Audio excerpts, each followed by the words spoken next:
All right, let's go back, way back, to the 1970s. We're diving into a story that starts in a place you'd never expect anything bad to happen. A kid's birthday party, with all the laughter and cake. But there's a chilling truth hiding just beneath the surface of this happy scene. Because sometimes the most terrifying monsters, well, they aren't hiding under the bed. They're the ones we actually invite into our homes.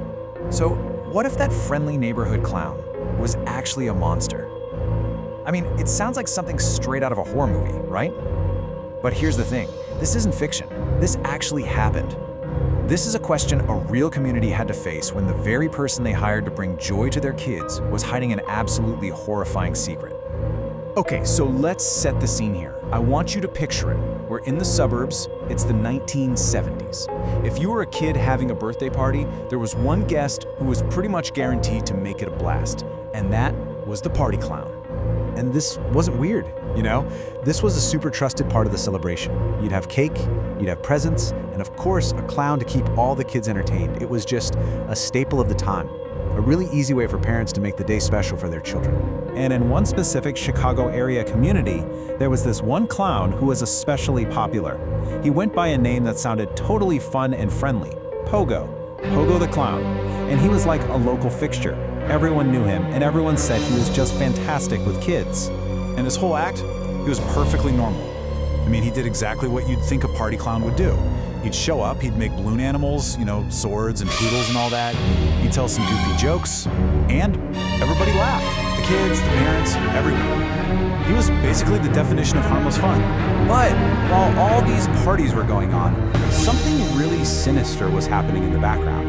That sound of laughter that filled those suburban homes, it slowly started to get replaced by this quiet, creeping sense of fear. Because then, boys started disappearing. One by one, teenage boys and young men from the area just vanished, without a trace. And these disappearances cast this incredibly dark shadow over the exact same neighborhoods where Pogo the Clown was busy making children smile. And for years, there were just no answers. Families were left in this agonizing silence, Investigators were completely stumped. The whole community was just haunted by this one question that nobody could answer. Where did all the boys go? I mean, when you look at the timeline of all this, it's genuinely chilling. You've got the birthday parties happening all through the 70s. And at the very same time, this long, drawn-out period of just silence and mystery. Years went by before the horrifying truth would finally come out. So the big break in the case? It came from the absolute last place anyone would ever think to look. It was in his quiet, totally normal-looking house. And that's where police made a truly gruesome discovery.